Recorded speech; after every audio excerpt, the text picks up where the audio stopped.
اہل سنہ والجماع آخرت کے دن پہ ایمان رکھتے ہیں، اور اس سے مراد ہر اس چیز پر ایمان ہے جو موت کے بعد واقع ہوگی، جس کی خبر ہمیں کتاب و سنت سے ملتی ہے۔ ہم اپنی عقل کے گھوڑے دوڑا کر فیصلے نہیں کرتے، کتاب و سنت پہ ایمان لاتے ہیں۔ قبر کے اندر بٹھایا جائے گا، منکر نکیر آئیں گے، سوال و جواب ہوں گے۔ ہم نے دیکھا نہیں ہے، ہم نے منظر دیکھا نہیں ہے، ہم نے سنا نہیں ہے، ہمیں پتہ نہیں ہے، ہمیں قرآن و سنت نے بتا دیا، مصطفیٰ کی بات آ گئی، ہم اس پر ایمان رکھتے ہیں گویا جیسے ہم نے اپنی آنکھوں سے دیکھ لیا۔ ہم اپنی عقل کی گھوڑے دوڑا کر وہاں پہ دلائل کو نیچے اور عقل کو اوپر سوار نہیں کرتے جی کہ وہ تو مر گیا، مٹی پڑ گئی ہے، وہ کیسے مردوں کی قدموں کی چاپ سنے گا؟ مصطفیٰ نے کہا تو سنے گا۔ ابو بکر صدیق کو کہا تھا جا کر، ابو جہل نے، اس کی پارٹی نے، ایک ہی رات میں کوئی بیت اللہ سے بیت المقدس، پھر آسمانوں کی سیر، پھر اسی رات میں واپسی، ممکن ہے؟ کہا نہیں۔ بڑے خوش ہوئے کہ آج تو بڑا تیر مار لیا، مصطفیٰ کا بڑا قریبی دوست توڑ لیا۔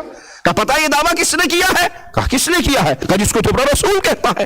کہا محمد نے کہا ہے صلی اللہ علیہ وسلم؟ کہا ہاں۔ کہا اللہ کی قسم محمد نے سچ کہا ہے۔ کہا عقل مانتی ہے؟ کہا عقل مانے نہ مانے، صدیق کا ایمان مانتا ہے۔ صدیق تیری صداقت پر میرے ماں باپ قربان ہو جائے۔ مصطفیٰ نے جو کہا ہے وہ سچ ہے۔ ہمیں جو خبر کتاب و سنت نے دے دی آخرت کے حوالے سے، وہ عقل کی کھوپڑی میں آئے یا نہ آئے، یہاں عقل کا سودا نہیں ہے، یہاں ایمان کا سودا ہے۔ مصطفیٰ کی دی ہوئی خبر پر ہم ویسے ایمان لاتے ہیں جیسے ایمان لانے کا حق ہے۔ کیوں؟ ہمارے بارے میں مولا نے اپنے کلام میں خبر یہ دی ہے وَالَّذِينَ يُؤْمِنُونَ بِمَا أُنزِلَ إِلَيْكَ وَمَا أُنزِلَ مِن قَبْلِكَ وَبِالْآخِرَةِ هُمْ يُوقِنُونَ۔ اور وہ لوگ جو ایمان لاتے ہیں اس پر جو آپ کی طرف اتارا گیا اور جو آپ سے پہلے اتارا گیا، اور آخرت پر یقین رکھتے ہیں، اولئک علی ھدی من ربہم واولئک ھم المفلحون، یہی تو ہے جو اپنے رب کی طرف سے ہدایت پر ہیں اور یہی فلاح پانے والے ہیں۔ اہل سنہ کا ایمان ہے کہ قبر کا عذاب برحق ہے، جو اس کا حقدار ہے اسے یہ ملے گا، جس کو جزا کا حقدار ہے جزا ملے گی۔ فرشتے آئیں گے، انسان سے سوال و جواب کریں گے۔ یہاں پر ہم اپنے عقل کے گھوڑے نہیں دوڑاتے مسعود الدین کیپٹن عثمانی کی طرح کہ نہیں جی وہ یہ اور قبر ہے، وہ اور قبر ہے، وہ برزخ کی قبر ہے، یہ دنیا کی قبر ہے۔ ہمیں رسول نے اسی قبر کو قبر کہا ہے۔ مر رسول اللہ صلی اللہ علیہ وسلم بین قبرین، آپ دو قبروں کے درمیان سے گزرے، حدیث میں ہے وہ یہی قبریں تھی۔ لا تقم علی قبری، وہ یہی قبر تھی۔ رسول نے بتا دیا صلی اللہ علیہ وسلم۔ عقل کو پیچھے رکھتے ہیں، حدیث کو آگے رکھتے ہیں۔ یہ عقل کتاب و سنت کو پرکھنے اور ماننے کے لیے ہے، یہ کسوٹی نہیں ہے کہ قرآن صحیح ہے یا نہیں۔ اگر عقل کو سب کچھ سمجھ کے فیصلے کرو گے تو غامدی کی طرح گمراہ ہو جاؤ گے۔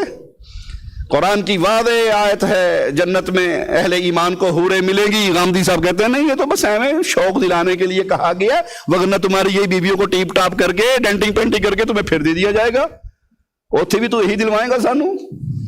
اللہ اہل ایمان کو ایمان والیاں دے اور جنت میں حوریں بھی دے، اور جن کا قرآن کی آیات پر ایمان نہیں ہے ان کو حوریں نہیں حوریں بولیں گے۔ تو یاد رکھیے گا، ہم کتاب و سنت کو عقل کی کسوٹی پہ نہیں پرکھتے کہ عقل مانے گی تو مانیں گے۔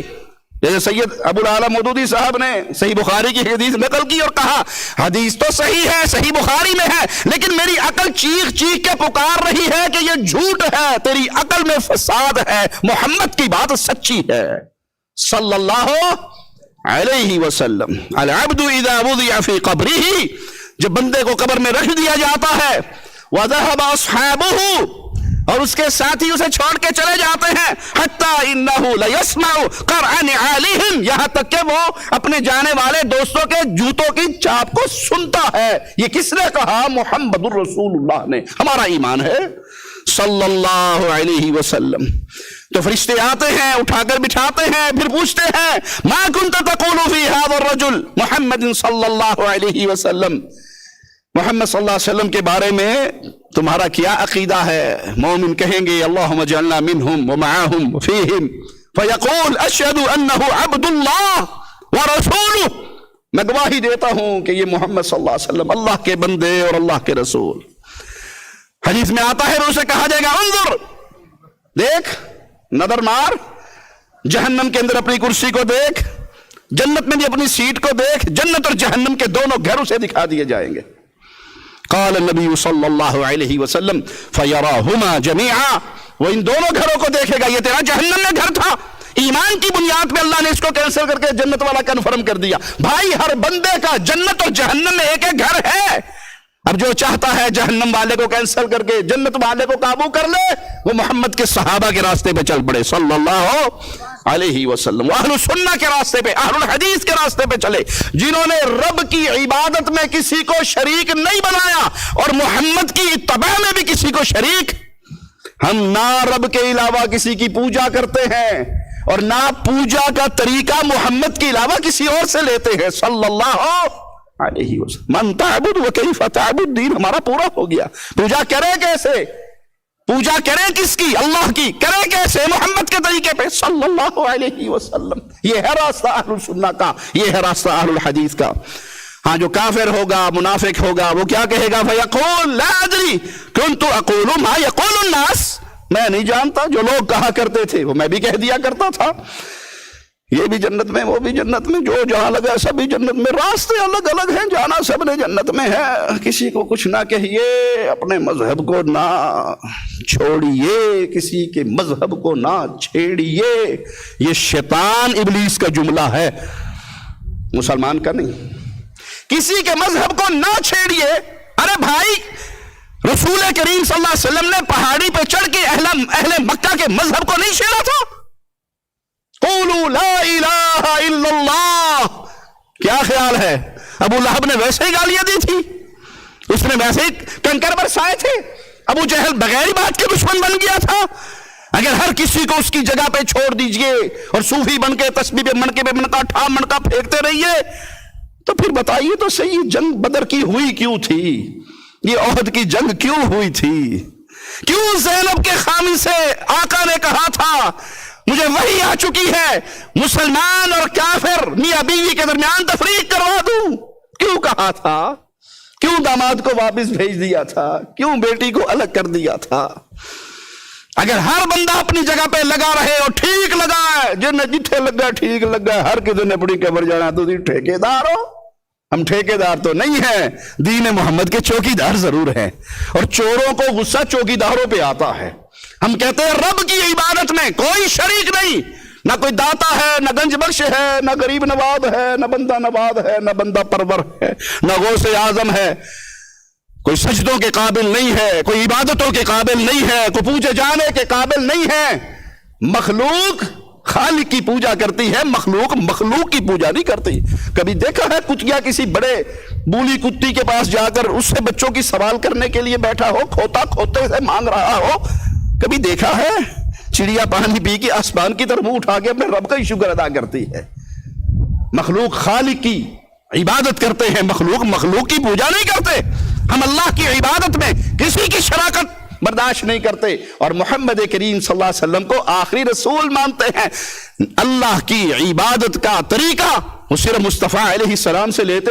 ہاں نبی کا وہ فرمان ابو حنیفہ رحمہ اللہ کے ذریعے مل جائے، مالک رحمہ اللہ کے ذریعے مل جائے، شافعی رحمہ اللہ کے ذریعے مل جائے، احمد بن حنبل رحمہ اللہ کے ذریعے مل جائے، بخاری مسلم کے ذریعے مل جائے، رحمہم اللہ جمیعا. کسی کے ذریعے مل جائے، ارے بھائی شیطان کے ذریعے مل جائے. آیت الکرسی ملی نہیں تھی ابو ہریرہ کو؟ کیا کہا تھا آقا علیہ السلام نے؟ تھا شیطان بات صحیح کر کے گیا. بات نبی کی ہو، مہر نبی کی ہو، تصدیق مصطفیٰ کی ہو، دینے والا کوئی ہو. اس کا یہ مطلب نہیں ہے جی جس کو مرضی سب کو سنے، جی جو یوٹیوب پہ آ رہا ہے سب کو سنے، اچھی اچھی بات لے لیں، غلط باتوں کو چھوڑ دیں. سب کو سننا چاہیے. آپ مقام علمیت پہ یہاں پہنچ گئے ہو کہ آپ سب کو سنیں تو پھر تو ٹھیک ہے کہ غلط کا رد کریں گے، صحیح کو مان لیں گے. اور اگر آپ طالب علم ہو، ابتدا میں ہو، تو صرف اہل سنہ کو سنو، صرف اہل توحید کو سنو، صرف سلفی علماء کو سنو. باقیوں کو سنو گے تو گمراہی کا شکار ہو جاؤ گے. یہ سلف صالحین میں سے بہت سے لوگوں کا اقوال ہیں. خارجی آگے بیٹھا کہا ایک آیت سناؤں؟ کہا نہیں. کہ حدیث سناؤں؟ کہا نہیں. صحابی کا قول سناؤں؟ کہا نہیں. شاگردوں سے کہا دھکے دے کے باہر نکال دو. نکال دیا گیا مجلس سے. پھر پوچھا گیا یہ کیا بات تھی استاد جی، آپ نے اس کی بات، وہ تو قرآن سنا رہا تھا. کہ وہ قرآن سنا کے کوئی ایسا شبہ میرے دل میں ڈال دے جس کا میرے پاس جواب نہ ہو. حدیث سنا کے کوئی ایسا شبہ ڈال دے، صحابی کا قول سنا کر کوئی ایسا شک ڈال دے، میرے پاس اس کی دلیل نہ ہو، کوئی جواب نہ ہو، میں کیوں اپنے آپ کو فتنے کا شکار کروں جب مجھے پتا ہے کہ بندہ غلط ہے، راستہ اس کا غلط ہے، تو غلط بندے کی بات سننی نہیں ہے۔ گمراہی پھیلی ہی اس لیے، سب کو سنو، جو آ رہا ہے سنو، نہیں پیارے بھائی، صرف اس کو سنو جس کی جھولی میں سچا سودا ہے، اور سچا سودا سوائے اہل حدیث کے اور کسی کے پلے نہیں ہے۔ ہم کہتے ہیں مالک نے ہمیں 2 ہاتھ دیے، مصطفیٰ نے ہمیں 2 چیزیں دی، ترکت فیکم امرین، تیسری چیز ہی نہیں دی، اللہ کی کتاب، مصطفیٰ کی حدیث صلی اللہ علیہ وسلم۔ تو یہ قبر کا عذاب برحق ہے، اہل سنت اس پر ایمان لاتے ہیں، ہمارا ایمان ہے قیامت برحق ہے، لوگ قیامت کے دن اپنی قبروں سے نکالے جائیں گے، صورت بہت قریب ہوگا، لوگ اپنے پسینوں میں ڈوبے ہوئے ہوں گے، قیامت کے دن اللہ بندوں سے ان کے کاموں کا حساب لے گا، ان کے اعمال کا وزن کرے گا، جنت و جہنم کا فیصلہ ہوگا، قیامت کے دن میرے پیارے حبیب علیہ السلام کا حوض ہوگا جس پر آپ کی امت آئے گی، پانی مانگے گی، آپ پانی پلائیں گے، ستاروں کی مانند پیالے ہوں گے، اور وہاں پر کچھ ایسے لوگ بھی آئیں گے جن کو فرشتے درے مار کے بھگائیں گے، اور آپ کہیں گے ان کو کیوں بھگایا جا رہا ہے، مجھ سے دور کیوں کیا جا رہا ہے؟ جواب ملے گا یا محمد انک لا تدری ما احدثوا بعدک، آپ نہیں جانتے آپ کے بعد انہوں نے آپ کے دین کو کس طرح بدل دیا تھا۔ فرمائیں گے سحقن سحقن لمن غیر بعدی، جنہوں نے میری سنت کو، میرے دین کو، میرے راستے کو بدلو، آج میری آنکھوں سے دور کر دو۔ نبی شفاعت کریں گے۔ اہل سنت کا ایمان ہے تقدیر پر، تقدیر بری ہے یہ اچھی ہے، ہمارا اس پر ایمان ہے۔ تقدیر اللہ کا کامل علم ہے جس کو اللہ نے لوح محفوظ میں محفوظ کیا ہوا، اللہ جو چاہتا ہے وہی ہوتا ہے، جو اللہ نہ چاہے وہ نہیں ہوتا۔ اِنَّا كُلَّ شَيْءٍ خَلَقْنَاهُ بِقَدَرٍ، ہم نے ہر چیز کو ایک مقرر انداز میں پیدا کیا۔ اس آیت سے علماء نے تقدیر الہی کا اثبات کیا اور فرقہ قدریہ کا انکار کیا، جن کا ظہور صحابہ کے آخری دور میں ہوا، جو تقدیر کا انکاری تھا۔ آج بھی بہت سے لوگ تقدیر کا انکار کرتے ہیں، نہیں تقدیر شقدیر کچھ نہیں ہے، بندہ اپنے ہاتھ دی محنت نہ جو مرضی کما لے تو جو مرضی کھا لے، تقدیر کیا ہے؟ آپ جو کمائیں گے اللہ کے علم میں ہے، آپ نے جو کھانا ہے اللہ کے علم میں ہے۔ اچھا جی ٹھیک ہے، جب اللہ کے پاس لکھا ہوا ہے تو پھر محنت کرنے کا فائدہ کیا ہے، ضرورت کیا ہے؟ میں جنتی لکھا ہوا تو جنت میں جاؤں گا، میں جہنمی لکھا ہوا تو جہنم میں جاؤں گا؟ نہیں، اِنَّا هَدَيْنَاهُ السَّبِيلَ إِمَّا شَاكِرًا وَإِمَّا كَفُورًا، راستے مولا نے دونوں کھولے ہیں، شاکر بنو یا کافر، تمہاری مرضی، راہ کھلی ہے، لیکن تم جس راستے پر بھی جاؤ گے اللہ کے علم میں وہ پہلے سے موجود ہے۔ یہ شیطان صرف تقدیر کے معاملے میں وسوسے دین کے معاملوں پہ ڈالتا ہے، دنیا پہ نہیں ڈالتا کبھی۔ اچھا جی آپ کی تقدیر میں لکھا ہوا ہے آپ نے کبسا کھانا ہے تو کنڈی لگا کے گھر میں بیٹھ جاؤ، باہر نہ نکلو، کبسا خود ہی آ کے پلیٹ میں آپ کے سامنے آ جائے گا کہ نہیں مولوی صاحب ایسے نہیں آئے گا، باہر جانا پڑے گا، دکان کھولنی پڑے گی، کاروبار کرنا پڑے گا، پیسے بچیں گے، پروفٹ ہوگا تو خریدوں گا، کھاؤں گا۔ سمجھ آ گئی؟ اس کے لیے محنت ہے، تو یہاں بھی محنت ہے، یہاں بھی محنت ہے، لیکن آپ جس راستے پر چلو گے وہ راستہ اللہ کے علم میں ہے۔ اہل سنت کا عقیدہ ہے کہ ایمان قول و عمل دونوں پر شامل ہے، صرف دل کے اعتقاد کا نام نہیں ہے، عمل اس کے اندر شامل ہے، اور عمل سے، نیکی سے ایمان بڑھتا ہے، برائی سے ایمان کم ہوتا ہے۔ رسول اللہ صلی اللہ علیہ وسلم کا فرمان ہے ایمان کے 70 یا 60 سے زیادہ حصے ہیں، شاخیں ہیں، اور اس میں سب سے افضل کیا ہے؟ لا الہ الا اللہ، یہ سب سے افضل ہے۔ بھائی یہ لا الہ الا اللہ افضل ہے جب اس کو سمجھ کے پڑھو گے۔ اگر لا الہ الا اللہ کو بغیر سمجھے پڑھا، صرف تسبیح کے من کے پھیرے آپ نے، تو اس کا کوئی فائدہ؟ لا الہ الا اللہ، کوئی الہ نہیں، الہ معبود، الہ برحق، معبود برحق کوئی نہیں الا اللہ، صرف ایک اللہ۔ سب کا انکار ہے، سب کا انکار ہے، اللہ کے علاوہ پوجے جانے والی ہر ہستی کا انکار ہے، اور پھر اقرار ہے ایک اللہ کا۔ ہاتھ ہوڑا رکھیا کرو جی، کسی نے کچھ نہ کیا کرو، ہاتھ ہوڑا رکھے کیسے؟ کلمہ رکھنے نہیں دیتا، کلمہ ہاتھ ہوڑا رکھنے دیتا ہے؟ لا الہ کہنے دیتا ہے کلمہ؟ جی یہ غوث اعظم ہیں، یہ غریب نواز ہیں، یہ بندہ نواز ہیں، یہ بندہ پرور ہیں، یہ فلاں ہیں، یہ فلاں ہیں، یہ فلاں، کہنے دیتا ہے؟ کہنا دیتا ہے کہ یا علی مدد بھی ٹھیک ہے، یا رسول اللہ مدد بھی ٹھیک ہے۔ لا الہ، لا کی تلوار چلتی ہے، پہلے سب کا انکار ہے الا اللہ، پھر ایک اللہ کی عبادت کا اقرار ہے۔ وَأَدْنَاهَا إِمَاطَةُ الْأَذَى عَنِ الطَّرِيقِ، اور سب سے ادنا شاخ ایمان کی یہ ہے کہ راستے سے تکلیف دہ چیز ہٹا دیں۔ تکلیف دہ چیز ہٹائیں گے، اللہ نے اگر یہی نیکی قبول کر لی تو جنت میں جانے کے لیے یہ بھی کافی ہے۔ والحیاء شعبۃ من الایمان، اور حیا بھی ایمان کا حصہ ہے، یہ عمل ہے، قول اور عمل، اقرار اور عمل، یہ ہے ایمان۔ صرف یہ کہنا جس نے اقرار کر لیا تسلیم کر لیا، وہ عمل کرے نہ کرے، یہ اہل سنت کا عقیدہ نہیں ہے۔ اہل سنت کا یہ عقیدہ ہے کہ جو انسان کبیرہ گناہ کا ارتکاب کرے وہ دائرہ اسلام سے خارج نہیں ہوتا۔ کبائر کا ارتکاب کرنے والا وہ کافر نہیں ہوتا، وہ ہمیشہ کا جہنمی نہیں ہوتا۔ بیٹھ جاؤ حمزہ، بیٹھ جاؤ، چھوڑ دو اس کو۔ حمزہ جو کبائر کا ارتکاب کرتا ہے وہ کافر نہیں ہوتا، اس کا معاملہ اللہ کے پاس ہے، اللہ کی مشیت پر ہے۔ اللہ چاہے اسے معاف کر دے، چاہے اللہ معاف کر دے، چاہے اللہ اسے عذاب دے دے۔ اہل سنت کبائر کے ارتکاب پر تکفیر کا فتویٰ نہیں لگاتے۔ تکفیر کا فتویٰ لگانے والے وہ خوارج کا راستہ ہے۔ لا یزنی زانی حین یزنی وہو مؤمن، جب زنا کرنے والا زنا کرتا ہے وہ مومن نہیں رہتا۔ ولا یسرق السارق حین یسرق وہو مؤمن، اس لیے جب چور چوری کرتا ہے تو مومن نہیں رہتا۔ اس سے مراد اس کا ایمان کم ہو جاتا ہے۔ نیکی کرنے سے ایمان بڑھتا ہے اور گناہ کرنے سے ایمان کم ہوتا ہے۔ اہل سنہ صحابہ سے محبت کرتے ہیں اور ان کی محبت میں غلو نہیں کرتے، پیار کرتے ہیں، ان کی پوجا نہیں کرتے، اور کسی صحابی سے برات نہیں کرتے، کسی صحابی کی نفرت دل میں نہیں لاتے، اپنی زبان کی نوک پر نہیں لاتے۔ صحابہ سے محبت ہمارا ایمان ہے، اور صحابہ کو گالی دینا، صحابہ سے نفرت کرنا یہ کفر ہے۔ رسول اللہ صلی اللہ علیہ وسلم نے فرمایا لا تسبوا اصحابی، میرے صحابہ کو برا مت کہو۔ اہل سنہ نبی کریم صلی اللہ علیہ وسلم کے بعد ابو بکر کی خلافت کو ثابت کرتے ہیں، آپ کے بعد عمر بن خطاب، ان کے بعد سیدنا عثمان، ان کے بعد سیدنا علی، اور اسی پر امت کا، علماء امت کا اجماع ہے۔ ہمارا ایمان ہے کہ ابو بکر صدیق رضی اللہ عنہ وارضا امت میں سب سے افضل ہیں، انبیاء کے بعد مہاجر انصار میں سے سب سے افضل ہیں، جنہوں نے حدیبیہ سے پہلے ایمان لے کے آئے، وہ بھی افضل ترین لوگوں میں شامل ہیں، اور جو فتح مکہ کے بعد ایمان لے کر آئے ان کے ساتھ بھی اللہ نے جنت کا وعدہ کیا ہے۔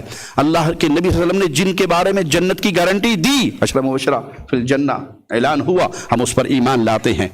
اسی طرح اہل سنہ نبی کے اہل بیت سے پیار کرتے ہیں اور رسول اللہ صلی اللہ علیہ وسلم کی وصیت کو یاد رکھتے ہیں، اذکرکم اللہ فی اہل بیتی، میں تمہیں اپنے اہل بیت کے بارے میں اللہ کی یاد دلاتا ہوں۔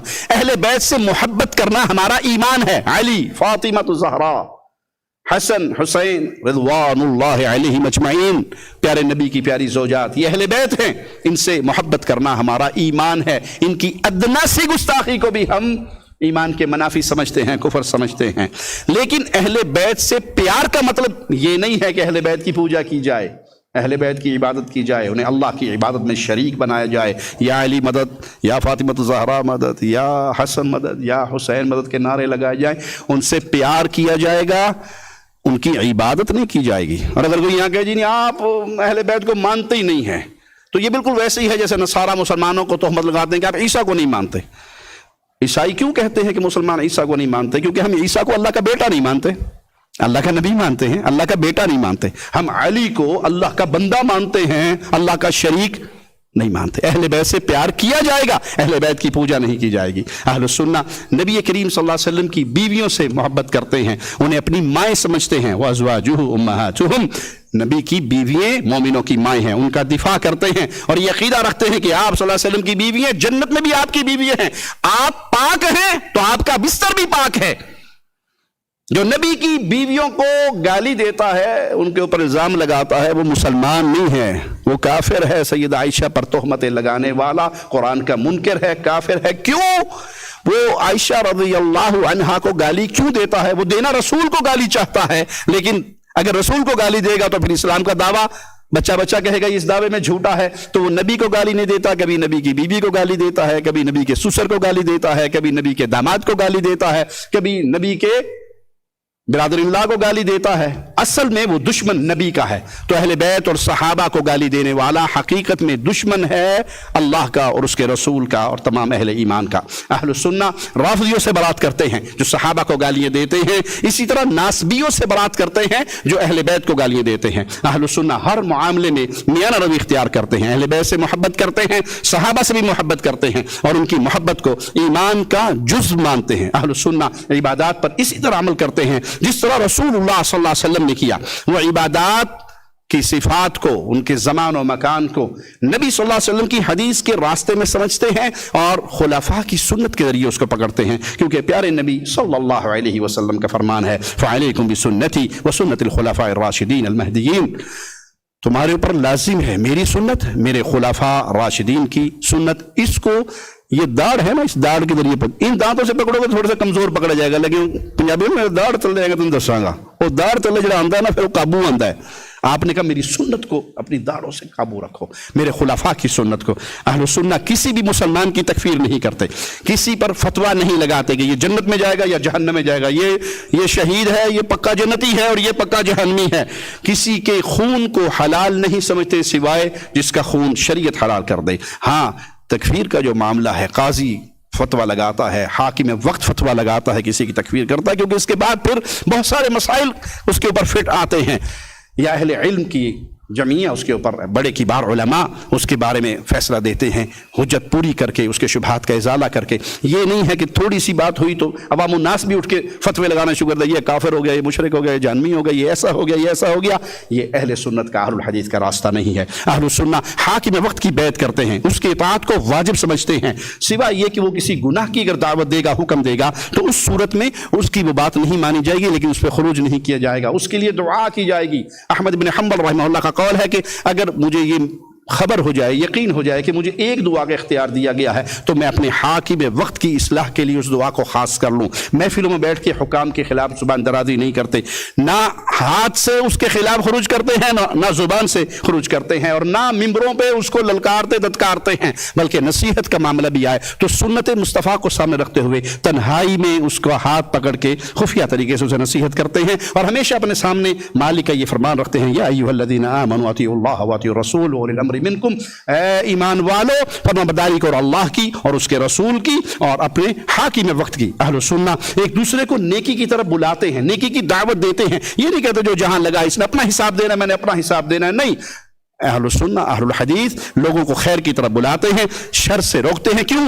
انہیں یاد ہے الدین نصیحہ، دین نام ہی خیر خواہی کا ہے، مسلمانوں کے لیے خیر خواہی، بہن بھائیوں کے لیے خیر خواہی۔ ان کے دل کے اندر درد ہوتا ہے اپنے مسلمان بہن بھائی کے لیے، ان کو یاد ہے اللہ کے نبی صلی اللہ علیہ وسلم کی حدیث ہے کہ مسلمان کی مثال ایسے ہے کہ اگر جسم کے کسی ایک حصے میں تکلیف ہو تو پورا جسم تکلیف محسوس کرتا ہے۔ اسی طرح مسلمان وہ دنیا کے کسی کونے کے اندر تکلیف میں ہو تو مسلمان اس کی تکلیف کو اپنے دل میں برداشت محسوس کرتے ہیں اور اس کے لیے دعا کرتے ہیں۔ عملی کچھ کر سکتے ہیں تو وہ کرتے ہیں، اگر عملی ان کے اختیار میں کچھ بھی نہیں ہے تو کم از کم اپنے ہاتھوں کو اٹھا کر اپنے رب سے ان کے لیے خیر مانگتے ہیں، سجدوں میں ان کے لیے روتے ہیں۔ اپنے بھائی جو آپ کے مسلمان بھائی فلسطین میں پریشان ہیں ان کے لیے دعا کیجئے، سجدوں کے اندر دعا کیجئے، آخری پہر کی نمازوں میں ان کے لیے دعا کیجئے، ہر گھڑی میں ان کے لیے دعا کیجئے۔ اللہ ہمارے فلسطینی مسلمان بھائیوں پر رحم فرما، اے اللہ ہمارے فلسطینی مسلمان بھائیوں پر رحم فرما، اے اللہ دنیا میں جہاں جہاں مسلمان پریشان ہیں، ظالموں کے ظلم کی چکی میں پس رہے ہیں، اے اللہ تو ظالموں سے انتقام لے اور مسلمانوں کی مدد فرما۔